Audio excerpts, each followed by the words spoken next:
Recording in acara progress. emiten dengan ITMG. Saya ada sediakan presentasi sedikit mengenai pembahasan performance dari 2025 secara full year.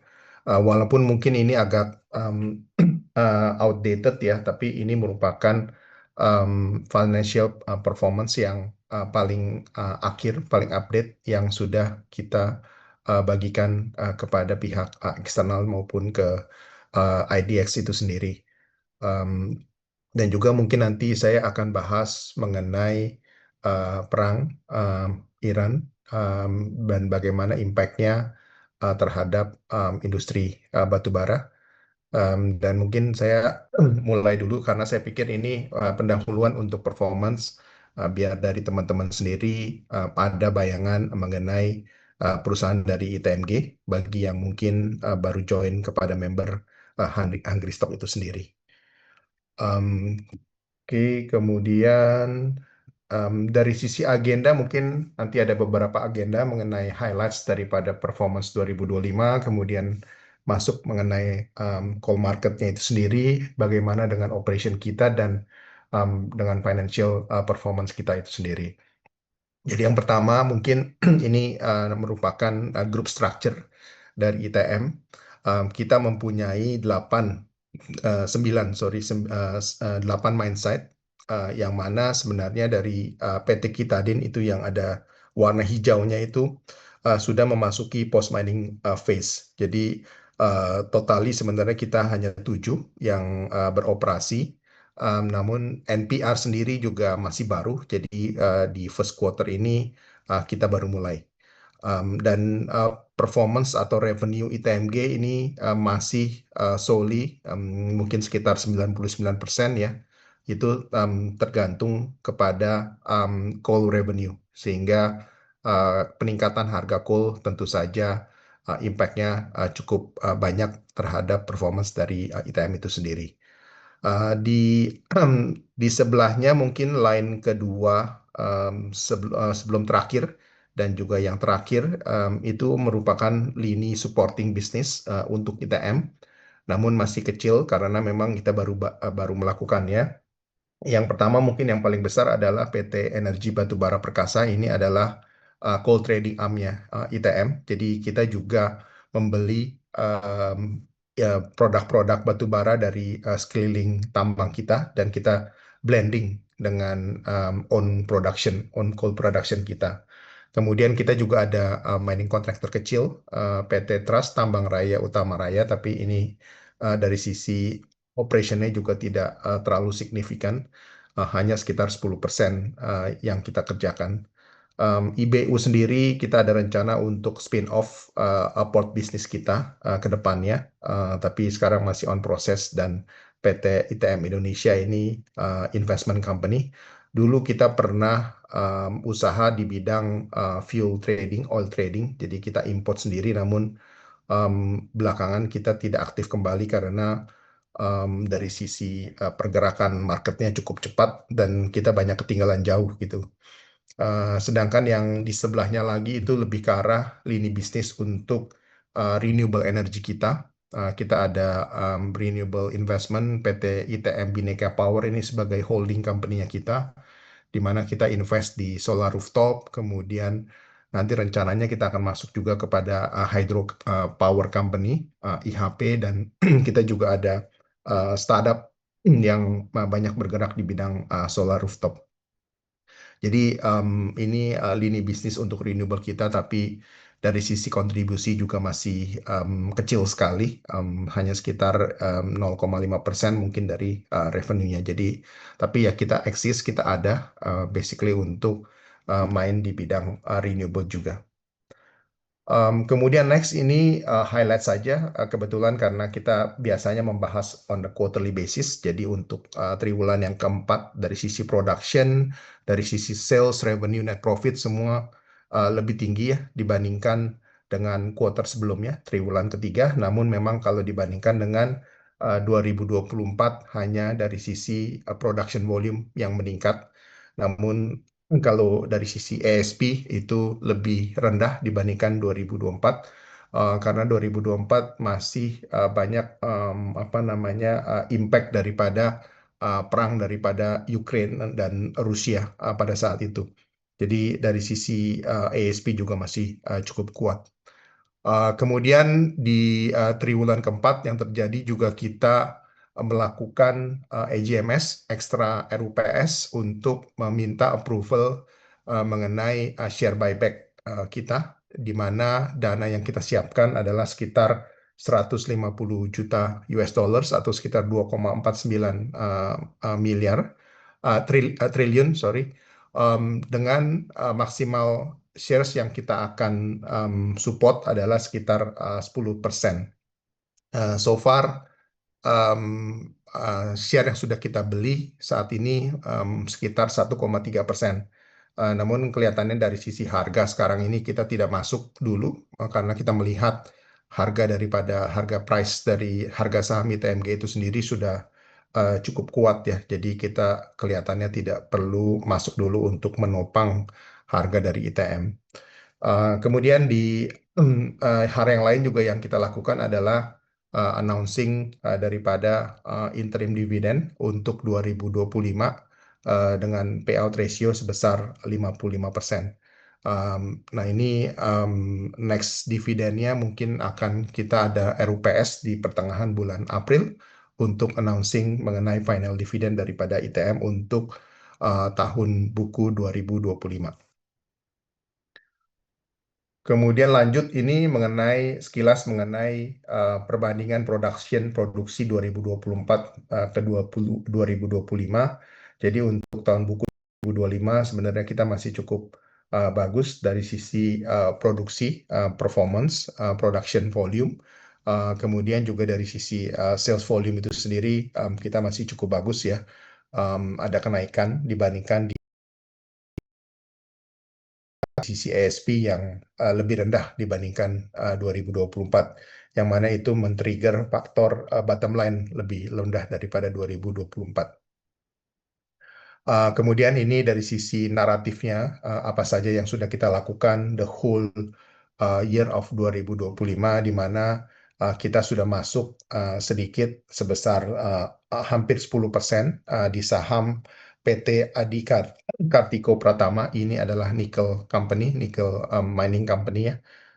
Ticker price-nya itu NICE, NICE, dengan total value sekitar 15,8 juta US dollars. Kemudian dari sisi trading arm kita untuk PT EBP, Energi Batubara Perkasa, ini kita juga meningkatkan dari sisi co-trading kita di tahun 2025 sebesar 4 juta, dan rencananya tahun ini insya Allah bisa masuk ke 5 juta trading plan untuk di PT EBP ini sendiri. Kemudian renewable dari sisi percentage mungkin hampir double, naik 100%, dua kali lipat.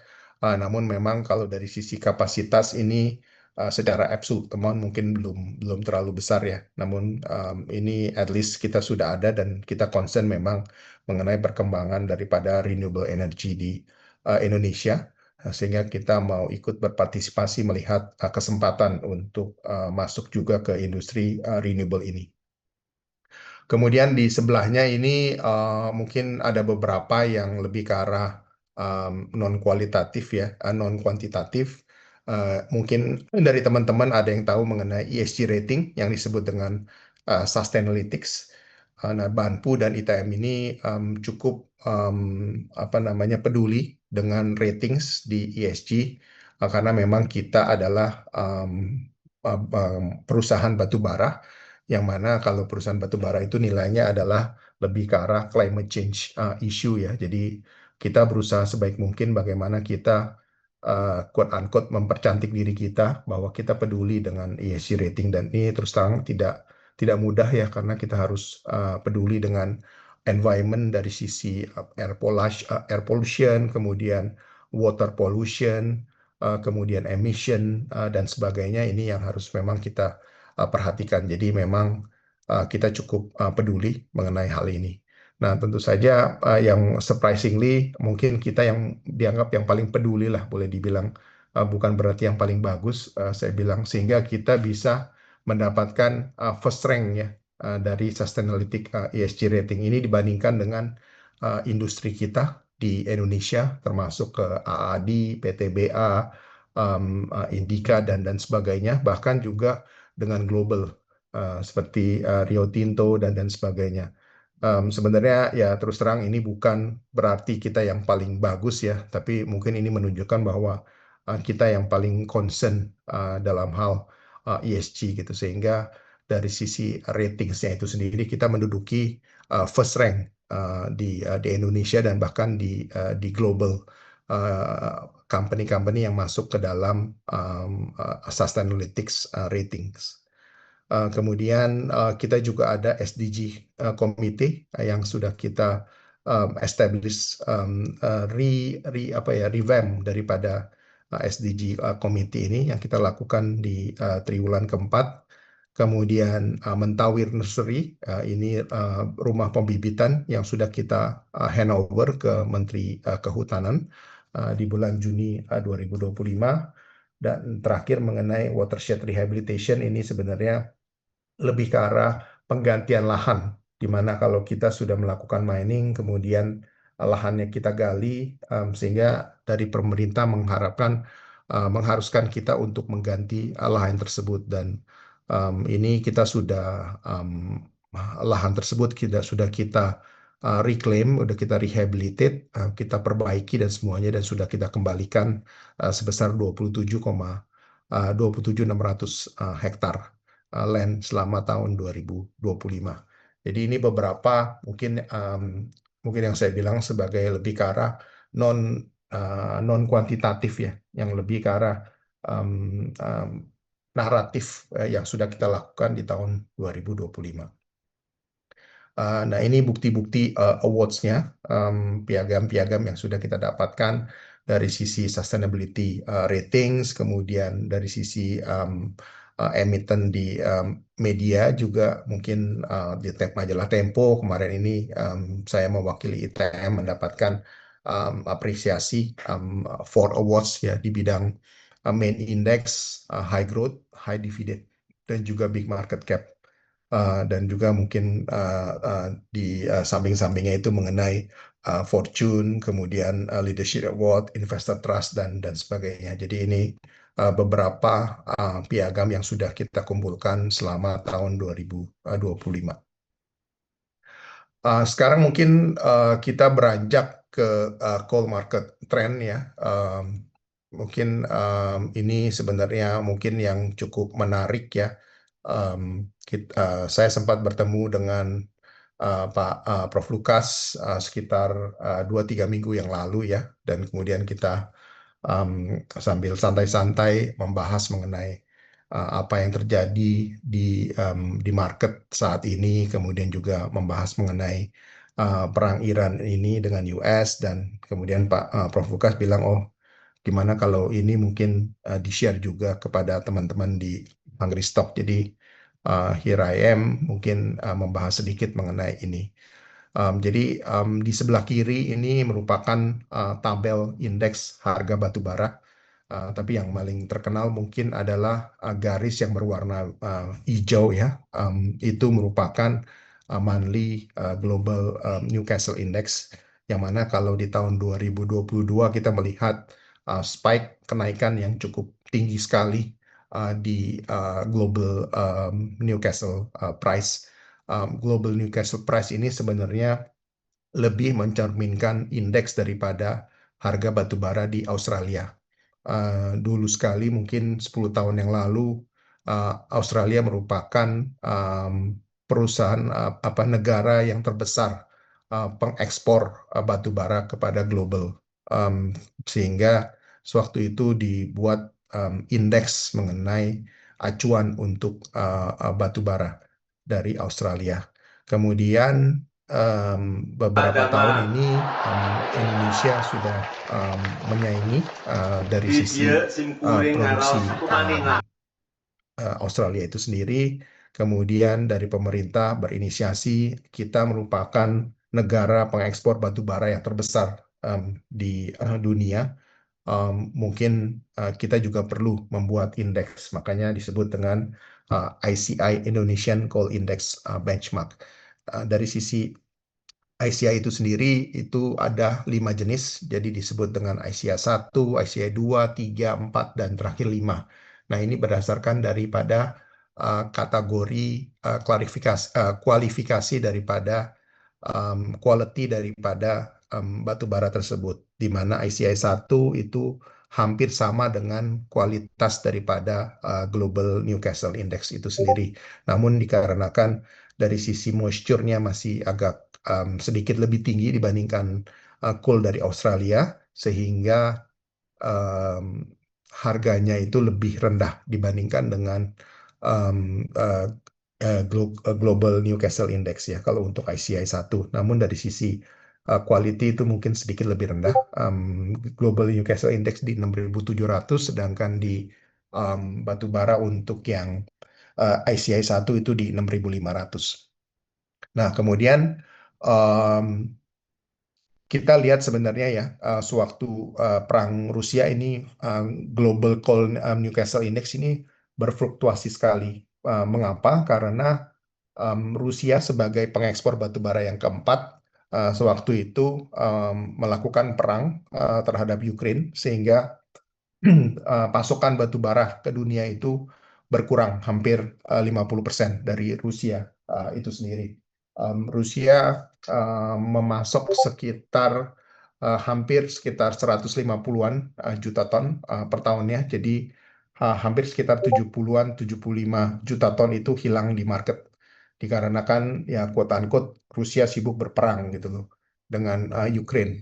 Nah, ini menyebabkan pasokan batu bara ke Atlantic market, terutama ke US dan ke Amerika dan ke Eropa ini terputus. Akibatnya mereka langsung mencari new sources. Nah, sebagai gantinya itu mereka mencari ke Australia. Tapi saat itu Australia sedang dilanda musim hujan yang cukup parah, sehingga stok juga berkurang. Sehingga Indonesia maju sebagai salah satu penggantinya. Dikarenakan Indonesia juga calorific value-nya itu tidak terlalu tinggi, mengakibatkan pasokan yang supply yang signifikan berkurang. Nah, ini yang mengakibatkan harga melambung hampir mendekati 450 sampai dengan 440 dolar per ton waktu itu. Nah, untuk mungkin melihat kalau yang sekarang itu agak sedikit berbeda. Sebenarnya kenaikan daripada harga batu bara saat ini mungkin di level-level sekitar 134-135 dolar per ton.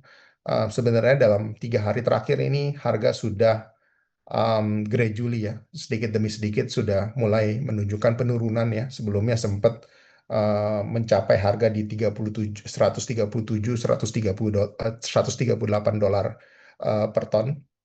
Nah, ini saya lihat sebenarnya agak sedikit berbeda dibandingkan perang Rusia dan Ukraine waktu itu. Perang Iran dengan Amerika dengan US saat ini sebenarnya lebih banyak um, ke arah minyak. Jadi supply daripada minyak yang mana itu berkurang karena penutupan daripada Selat Hormuz itu sendiri. Namun belakangan karena saling melempar misal ya, dari Israel juga sempat melempar misal ke Qatar apa Qatar ya, yang mana beberapa plan daripada LNG Qatar itu sempat dihancurkan, sehingga dari sisi kapasitas itu berkurang sekitar 20%-an untuk global itu sendiri. Nah, ini berakibat mengenai supply untuk LNG itu berkurang.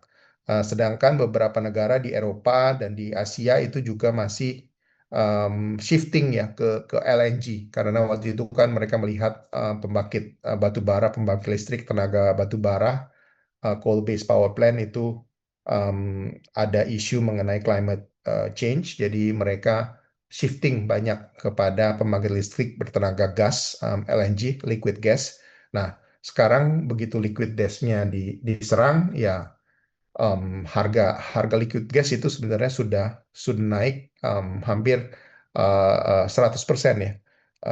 Dulu mungkin kalau di normal situation harga LNG mungkin sekitar 9 10 MBT NB apa NBTU ya NBTU.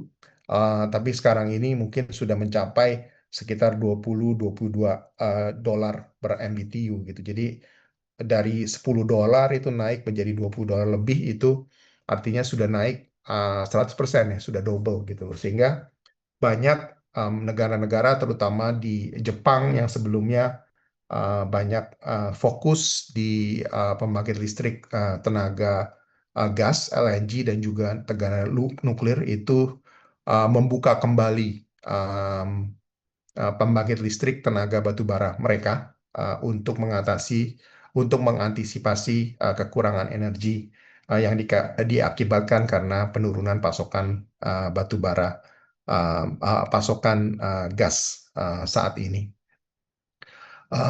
Hal yang kedua sebenarnya, bukan hal kedua, mungkin pertama kali sebenarnya kenaikan daripada batu bara itu lebih ke arah di-trigger oleh penurunan angka RKAB.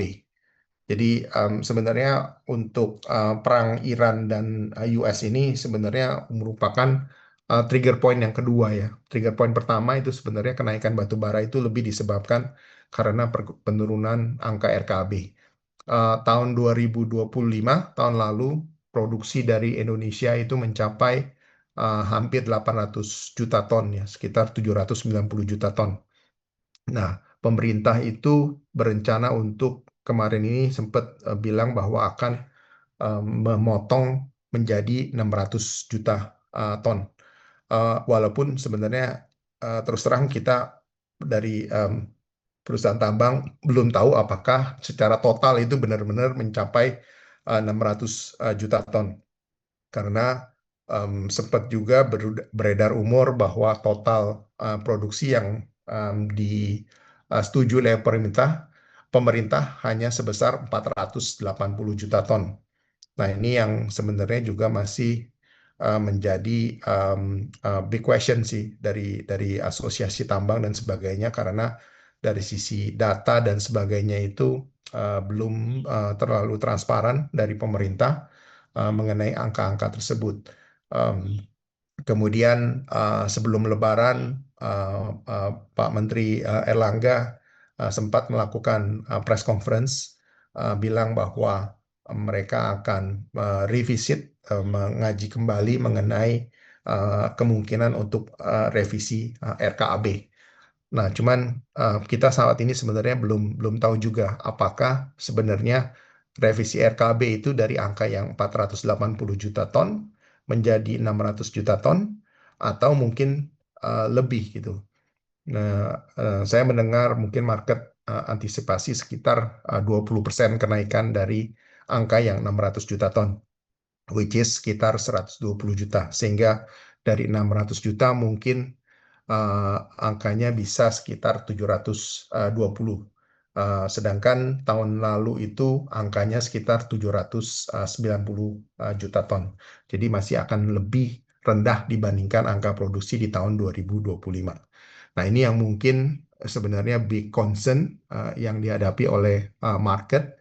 Um, Sehingga kita melihat harga batu bara naik cukup pesat ya, cukup tinggi di beberapa minggu sekarang ini. Um, tapi ya terus terang kita belum tahu sebenarnya arahnya seperti gimana. Banyak sekali uncertainty. Kalau dari beberapa analis melihat, memprediksi apabila produksi batu bara dari Indonesia itu stays about di 600 dolar, sorry, di 600 juta ton untuk tahun 2026, mereka memprediksi harga batu bara mungkin akan berkisar di level-level sekitar 150 dolar per ton, yang mana sekarang saat ini mungkin di level-level sekitar 135 dolar per ton. Namun apabila angka RKB direvisi, itu kemungkinan besar akan turun di level-level sekitar 130 dolar per ton, yang mana sekarang sebenarnya sudah lebih tinggi ya di level-level sekitar 135-an. Nah, again ini semua mungkin yang faktor-faktor yang mungkin kita perlu waspadai. Kedua, perang Iran dan Amerika ini yang masih on and off gitu. Jadi kita masih belum jelas juga apakah ini akan berakhir atau belum. Again, a big uncertainty apabila perang terus berlanjut. Even walaupun perang ini sudah berhenti, saya pikir damage yang telah terjadi, misalnya beberapa LNG, kapasitas LNG di Qatar misalnya, itu menurut apa namanya infonya dengan berhasil dibom misal daripada Israel, itu mereka membutuhkan beberapa tahun, paling nggak 2 sampai dengan 3 tahun untuk bisa pulih dalam pembangunan kapasitas tersebut. Sehingga saya melihat ini akan terus berlanjut beberapa um, tahun ke depan ya, mengenai damage yang telah terjadi di industri LNG itu tersebut. Dan akibatnya mungkin yang harus kita amati adalah bagaimana reaksi daripada power plant di seluruh dunia. Apakah misalnya mereka akan shifting ke power plant, ataukah mereka tetap melakukan efisiensi konsumsi. Itu yang mungkin harus kita amati. Nah, kemudian untuk di slide ini kita melihat demand dan supply trend. Mungkin saya bahas sedikit mengenai demand. Jadi demand di global, di dunia itu, untuk yang paling besar itu sebenarnya datang daripada China. Total demand total demand di dunia itu sendiri adalah sebesar 1 miliar ton. Tapi kalau dibandingkan dengan total produksi atau total konsumsi China itu sendiri, sebenarnya size daripada global itu tidak terlalu signifikan. China itu setiap tahun memproduksi sekitar 3,8, 3,9 miliar ton batu bara. Jadi kalau dibandingkan dengan uh, 1 miliar ton batu bara secara global, China itu sendiri domestically-nya aja sebenarnya bisa mencapai 4 kali lipat daripada size dari dunia itu sendiri. Dan batu bara yang diimpor oleh China dari Indonesia, dari Australia itu sekitar 400 juta ton kurang lebih per annum. Jadi dibandingkan dengan 1 miliar ton itu sekitar 40%. Sehingga apa yang terjadi dengan China ini cukup signifikan terhadap harga batu bara, terutama dari Newcastle price. Nah, kita melihat dengan adanya kondisi ini, tentu saja China tidak mau didikte ya oleh harga daripada Newcastle, sehingga apabila mereka melihat harga akan cukup tinggi, tentu saja mereka akan menaikkan produksi mereka.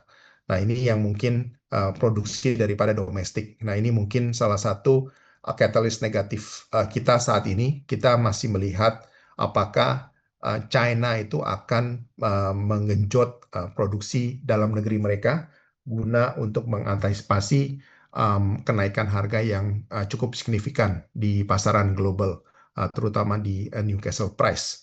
Nah, ini yang benar-benar sebenarnya harus kita lihat.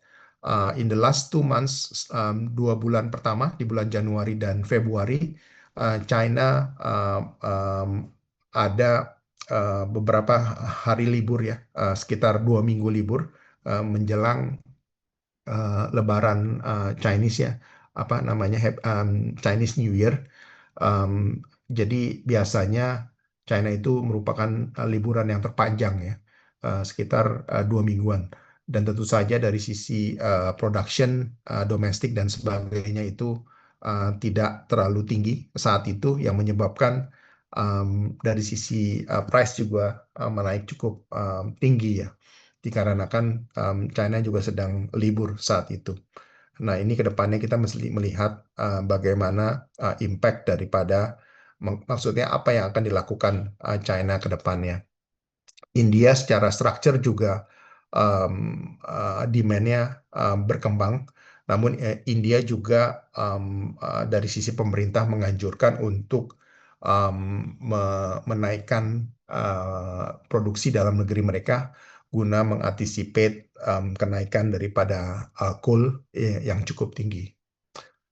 Mungkin saat ini demand yang cukup banyak akan datang dari Jepang, Korea, dan Taiwan. Mengapa? Karena Jepang sendiri juga tidak mempunyai kapasitas untuk memproduksi batu bara di dalam negeri mereka, juga dengan Korea dan Taiwan. Sehingga um, kita melihat bahwa demand daripada Jepang, Korea, dan Taiwan juga akan meningkat. Sebenarnya peningkatan mereka itu bukan dikarenakan RKAB, tapi lebih dikarenakan perang karena pasokan LNG mereka, supply LNG mereka terganggu sehingga mereka shifting sementara ini ke coal base power plant. Jadi itu yang menyebabkan permintaan atau demand daripada Jepang, Korea, dan Taiwan itu meningkat juga di Philippines. Sedangkan Europe mungkin saya tidak akan bahas terlalu banyak mengenai Europe karena um, uh, untuk pasaran pasokan batu bara dari Indonesia itu sendiri banyak dijual ke Asia Pacific Market ya, sehingga tidak terlalu berpengaruh mengenai apa yang dilakukan di Eropa itu sendiri. Eropa lebih banyak tergantung dari supply di Australia dan juga di Kolombia dan South Africa, yang mana saat ini juga mungkin Australia sebenarnya supply cukup cukup bagus ya dari sisi Australia. Musim hujan juga kecil, jadi produksi juga cukup normal. Namun Australia tidak mampu untuk menaikkan kapasitas produksi karena dari sisi policy pemerintah Australia tidak terlalu mendukung produksi daripada batu bara disebabkan karena climate change. Jadi pemerintah Australia itu banyak mensupport mengenai climate change policy, sehingga Australia itu dari sisi produksi mungkin ya tetap tetap saja normal saja, tidak meningkat yang banyak gitu. Jadi apabila terjadi supply disruption daripada Indonesia, kemudian LNG disruption, Australia definitely tidak bisa meningkatkan produksi untuk mengcater kebutuhan demand ini. Jadi mungkin itu um, apa namanya penjelasan dari saya mengenai coal market industry. In overall, kita melihat masih uncertainty in the coal market situations. Pertama dari sisi RKB mengenai berapa angka yang akan disetujui oleh pemerintah. Apabila stays di angka 600 juta ton, mungkin ekspektasi harga adalah di level 150-an. Apabila itu naik, mungkin itu akan turun di level-level 130-an. Kedua, kita juga perlu mengamati apa yang terjadi dengan perang daripada Iran dan US ini. Apabila mungkin berhenti, mungkin itu akan membawa katalis yang positif kepada kita dan kepada market secara overall. Um, Namun juga dari sisi kapasitas atau capacity yang sudah hancur dari hasil saling melempar misal ini perlu mungkin sekitar 2-3 tahun untuk mereka bangun kembali. Jadi ini mungkin waktu untuk apa namanya normalization daripada harga di LNG tersebut. Disruption di supply daripada LNG itu telah impact kepada kenaikan harga batu bara atau demand daripada batu bara karena beberapa negara seperti Jepang, Korea, dan Taiwan itu sudah membuka kembali coal-based power plant mereka switching. Jadi mereka sudah mulai demand untuk batu bara sudah mulai meningkat. Namun ya kita memang melihat ini subject to di LNG supply-nya ya. Kalau memang LNG supply-nya itu nanti akan berangsur-angsur pulih, mungkin mereka akan demand daripada batu bara juga akan berangsur-angsur akan menurun. Kurang lebih itu sebenarnya untuk um, market daripada batu bara sendiri. Selanjutnya ini kita kembali lagi kepada ITM. Jadi dari sisi coal sales dari ITM itu sendiri tahun 2025 kita berhasil menjual 24,7 juta ton, di mana kita menjual paling banyak ke China sebesar 34%, kemudian Indonesia sebesar 22%, dari sisi DMO (Domestic Market Obligation) adalah sebesar 25% dari total produksi ya, jadi bukan total sales, sehingga sewaktu kita gabung dengan beberapa trading, coal trading yang kita blend, hasilnya itu menjadi sekitar 22-23% dari nilai angka sales kita. Kemudian ketiga itu ke Jepang sebesar 18%, ini lebih banyak ke arah high quality coal. Nah, India kita tidak terlalu banyak karena kualitas kita itu lebih ke arah medium to high. Kurang lebih seperti itu untuk penyebaran negara-negara yang kita lakukan. Jadi whatever happens, yang terjadi di China, Jepang, India terhadap supply batu bara dan demand-nya, apabila demand mereka meningkat, ini akan cukup berimpact kepada revenue daripada ITMG itu sendiri. Untuk tahun 2026 kemarin ini kita masih, terus terang masih belum jelas mengenai angka yang kita akan dapatkan untuk total full year 2026. Memang ada beberapa angka yang sudah dimasukkan oleh ISDM ke sistem Minerba One. Namun dari sisi formal approval itu sendiri, angkanya itu belum difinalisasi, dan sekarang dari ISDM sebenarnya baru mengklaim sekitar 480 mining company yang sudah disetujui formal approval dari sisi produksi batu baranya.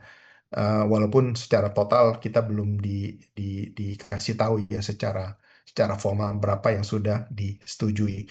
Sehingga untuk apa ya, menghilangkan bias nanti ke depannya, jadi kita play by the period saja gitu, melihat waktunya dulu. Saat ini mungkin target kita untuk triwulan pertama itu adalah sebesar 6,8 juta ton. Um, dan kita tetap akan melakukan produksi secara normal triwulan 1, 2, 3, dan sebagainya. Apabila memang produksi batu bara itu benar akan di level-level sekitar 600 juta ton, tentu saja itu akan berimbas kepada production cut kita, yang mana kemungkinan sekitar akhir-akhir triwulan akhir Agustus atau mungkin September, awal-awal September, kuota yang kita ada itu mungkin akan habis. Nah, itu yang mungkin big question mark ya, apa yang akan terjadi untuk perusahaan-perusahaan mining company di Indonesia menjelang second semester tahun 2026. Oke, kemudian memasuki operational updates. Jadi dari um, mining company itu sendiri, di sebelah kiri ini adalah triwulan pertama 2026, target ini adalah sebesar 5,1. Again, mungkin saya saat ini secara formal belum berani memasukkan angka secara tertulis ya, secara written, dari sisi presentasi angka 2026 target. Jadi saat ini kita masih fokus kepada angka triwulan pertama sebesar 5,1 juta ton, guna untuk menyokong sales target di triwulan pertama. Kalau lihat dari sisi production itu sendiri, tahun 2025 mungkin sudah saya jelaskan tadi, dari sisi strip ratio juga kita cukup aman, dari level 10 menjadi 9,4. Jadi kita melihat sebenarnya fundamentally dari sisi perusahaan ITM masih cukup kuat, namun memang tergantung daripada beberapa faktor. Yang utama adalah dari sisi RKAB approval itu sendiri dan harga. Apabila RKAB approval ini dikurangi, tentu saja akan berimbas kepada kenaikan harga. Nah, saat ini dengan kenaikan harga yang cukup tinggi ya di level-level 135, sedikitnya itu sudah membawa angin segar ya untuk performance daripada ITM. Walaupun mungkin saya bisa bilang bahwa mungkin dari sisi performance target itu masih di bawah target dengan pemotongan target produksinya, namun dengan kenaikan daripada ASP itu sudah menolong cukup banyak ya dari sisi performance target achievement kita untuk tahun 2026 ini.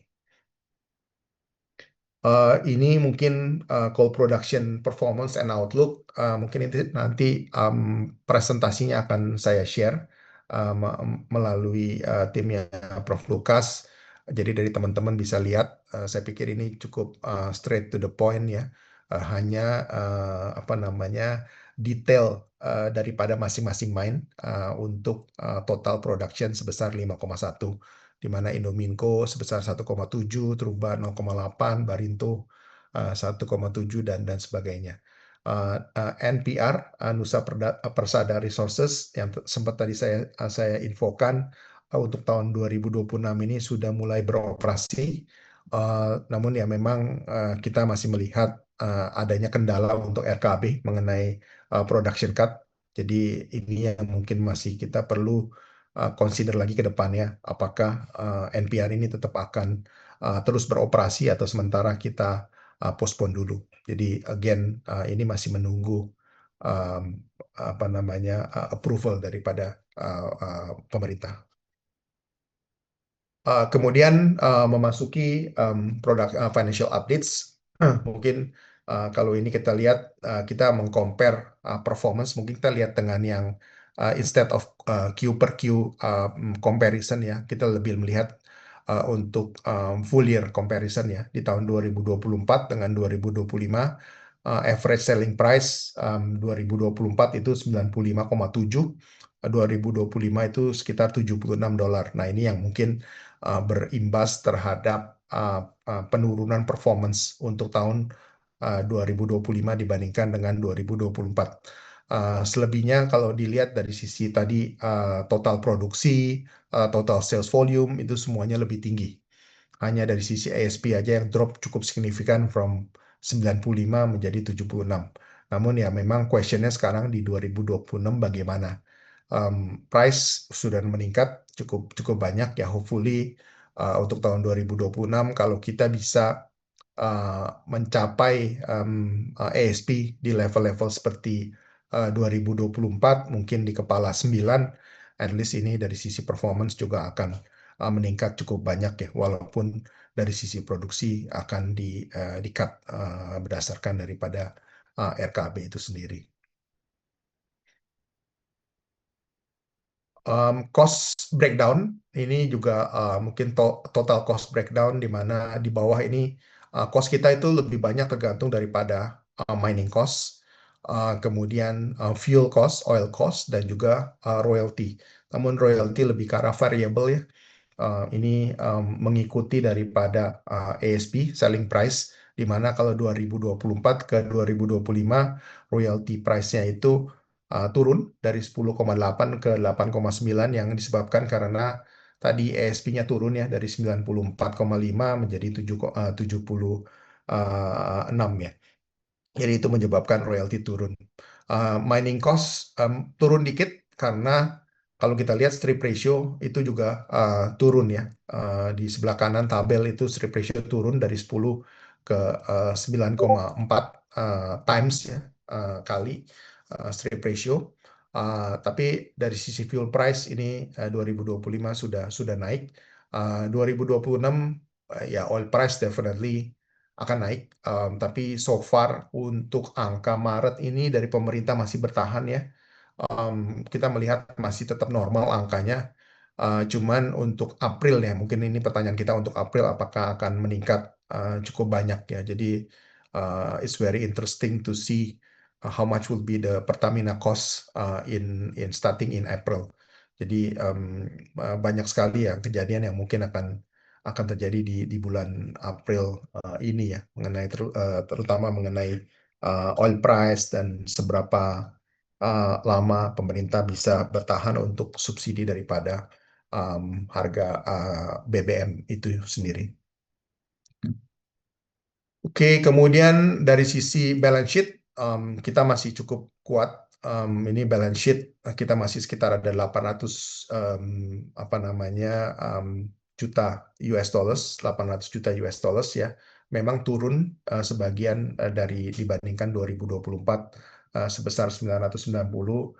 Ya dikarenakan ini ada perputaran arus kas di mana kita harus apa di 2025 dari sisi net profit turun, namun dari sisi sejalan dengan penurunan kita juga tetap membagikan dividen kita sehingga dari cash kita turun sempat sekitar 990 ke 800 juta US dollars itu sekitar 190 juta US dollars.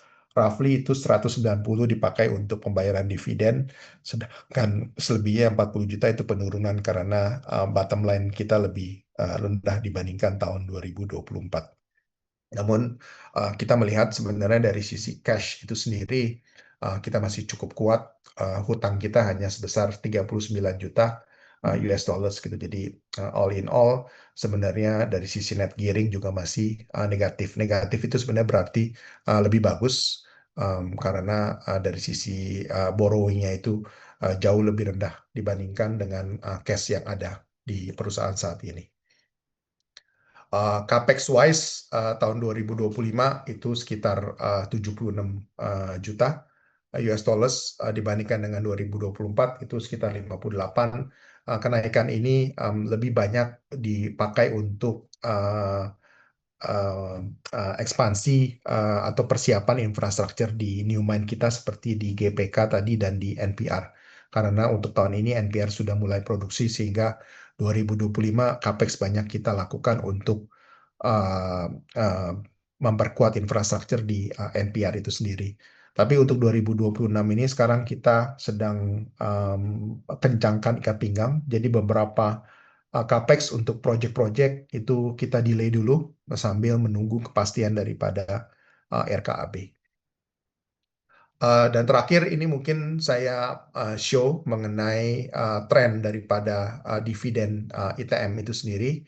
Di paling bawah itu mengenai payout. Jadi tahun 2017, 2018 itu dari Banpu sempat memberikan guidelines untuk memberikan dividen payout 100%. Dalam arti seluruh profit yang dicapai di tahun 2017, 2018 itu semua diberikan kepada shareholders.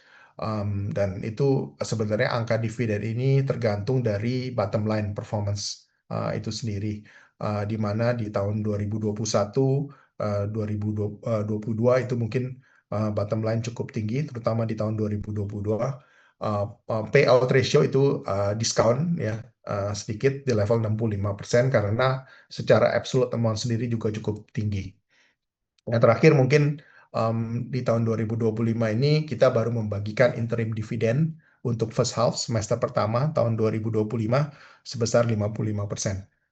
Untuk yang semester kedua 2025 ini nanti akan dibagikan di bulan Mei. Angkanya akan di-announce di pertengahan bulan April. Jadi sekitar 2 minggu lagi angkanya ini akan di-announce untuk semester 2 performance dari 2025 dan teman-teman ini sebenarnya sudah tahu berapa sebenarnya net profit untuk semester 2 dari 2025 untuk ITM karena ini sudah publicly available information, hanya memang dari sisi payout-nya rasionya ini berapa yang yang akan apa namanya diberikan oleh company perusahaan, angkanya berapa, nah itu yang mungkin nanti perlu ditunggu ya sekitar 2 minggu lagi. Saya pikir mungkin itu saja. Saya sisakan beberapa mungkin waktu untuk dari teman-teman Angristok yang ingin bertanya ya mengenai mungkin feel free untuk bertanya mengenai performance daripada ITM ataupun mungkin mengenai industri batubara saat ini. Oke, thanks a lot Pak Yulis buat pemaparan materinya untuk dari ITMG sendiri ya. Next mungkin kita bakal